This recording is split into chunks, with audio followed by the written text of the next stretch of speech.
Olá, olá, sexto ano. Hoje eu trago para você mais uma aula de redação no livro de produção de texto, tá? Nós paramos na página 71. Vamos iniciar um novo capítulo, tá? Nesse novo capítulo nós vamos falar da história em quadrinhos. Nós vimos o gênero tirinha, né? Que traz uma história num espaço menor, com personagens reduzidos, e agora a gente vai ver esse ambiente sendo ampliado e esses personagens também com um número maior, tá? Então vamos lá. Página 71, capítulo 4, do livro de produção de texto. Neste capítulo vamos ler uma história em quadrinhos em que os personagens Chico Bento é o protagonista. Antes disso, conheça mais sobre a origem dos quadrinhos e o cartunista Maurício de Souza.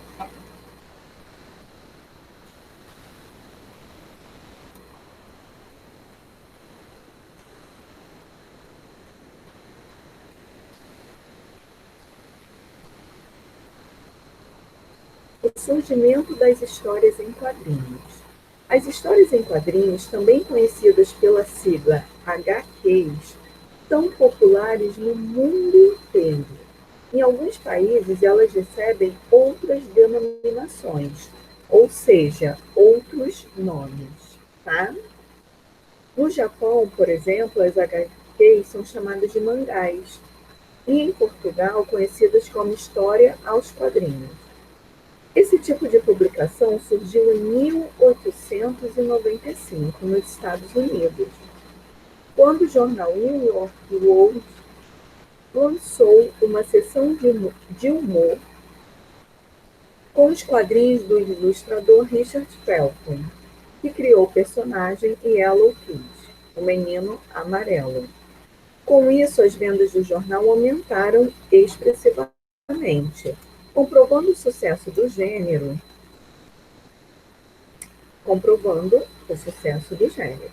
Em 1905, foi lançada a primeira revista de histórias em quadrinhos no Brasil, chamada O Tico-Tico. Mas o sucesso do gênero ocorreu apenas em 1938, tá? Com a publicação da revista Gibi, que de tão conhecida acabou virando sinônimo de revista de história em quadrinhos no país. A primeira revista totalmente colorida de história em quadrinhos do Brasil foi a Turma do Tererê, tá? Do Ziraldo,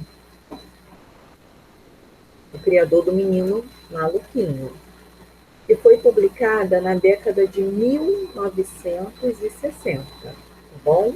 Aqui a gente tem a capa, né, da revista Tico-Tico, em novembro de 1917. E o Maurício de Souza, né? Muita gente conhece porque ele faz parte, né, fez parte da infância de muitos brasileiros, porque ele é o criador da Turma da Mônica, né? Uma turminha muito conhecida por nós, brasileiros. Então vamos lá, ó. Ele iniciou seu trabalho como cartunista em 1959, quando publicou uma série de tirinhas de um cãozinho chamado Bilu e seu dono, o Franjinha. Depois criou outras histórias com os personagens Mônica, Cebolinha, Cascão, Magali e Chico Bento, hoje conhecidos como Turma da Mônica. Suas histórias continuam a fazer sucesso, tanto com o público infantil quanto com os adultos, que cresceram vendo suas revistas. Em depoimentos, o autor declara que muitos de seus personagens foram inspirados em seus próprios filhos. Eu li uma entrevista uma vez falando, inclusive, que ele até nos parentes, como primos também, como é o caso do Chico Bento, tá? Então ele tem essa questão de inspirar nos seus próprios parentes. E é muito interessante, porque a Mônica, por exemplo, ele fala que é o retrato da filha, né? É essa menina que não deixa barato, que corre atrás, que briga mesmo, né? A gente pode ver que é uma questão também do bullying, né? A maneira que ela é tratada, e por isso que ela responde dessa forma. Enfim, a gente sabe que os personagens viraram um grande sucesso, tá? Então, vamos seguir.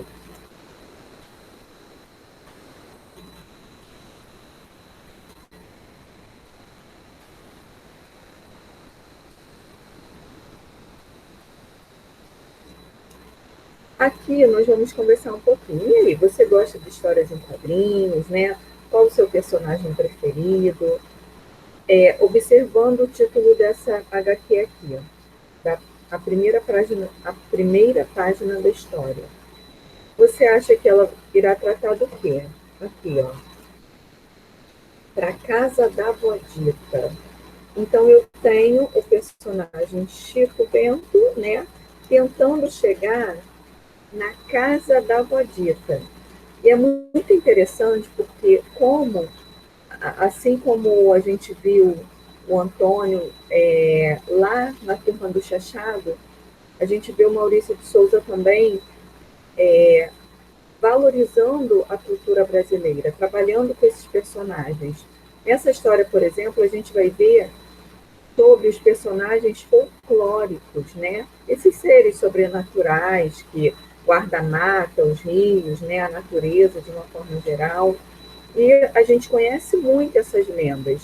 Então, o autor traz esses personagens, né, para valorizar a nossa cultura. É muito interessante que a gente sabe que ele é um personagem do interior. Então, ele está indo para a casa da avó Dita ouvir as suas histórias, tá? E no meio do caminho, ele vai encontrando com esses personagens do nosso folclore. Então, ele começa assim, ó, vixe, quase que ia me esquecendo. Hoje é dia da avó Dita contar história. Então, lá vai ele, né? E se eu chego atrasado, perca metade da prosa. É melhor eu apressar o passo. Olha esse falar peculiar, né, característico dessa religião. Aí ele dá de cara com o saci. Aqui ainda é importante, assim como na tirinha, eu prestar atenção na expressão fisionômica do personagem, tá? Ah, um saci. Aí o saci fala, não, o coelhinho da Páscoa, seu bocoió. Por não tenho tempo para você, seu saci. A minha avó Dita está contando uma história e não posso me demorar. Quando ele menos espera, eu tenho onomatopeias ali, né? O barulhinho do mato se mexendo e aparece o lobo, né? O lobisomem. Aí ele fala: esse lobisomem não sabe atrapalhar nosso caminho quando a gente está com pressa. Vai ele passar no rio, dá de cara com a Yara, né? E a Yara tenta assustá-lo. Com licença, os fantasmas. Ó, olhem as onomatopeias, né? Fazendo um barulhinho do fantasma. Eba, arranjei uma carona. Assim eu chego mais rápido na casa da Bodita. Assim, cheguei atrasado, pessoal. Não, Chico, ainda não começou.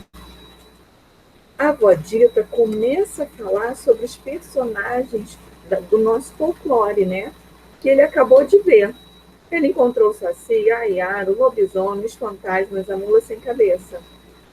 Aí ele fala assim: é por isso que eu gosto da história da Vodita. Dão um medão na gente. E é interessante, porque quando ele encontrou com esses personagens, ele não teve medo. Mas é aquela história. Ela contou uma história, tem a entonação da sua voz, a maneira que se conta. Isso tudo faz parte do suspense. Cria um clima de suspense. E ele acaba ficando com medo.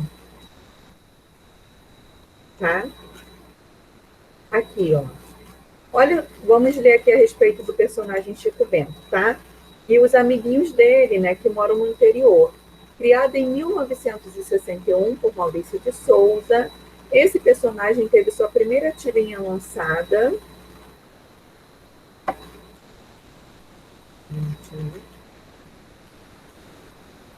Tirinha lançada em 1963. A primeira revista própria em 1982.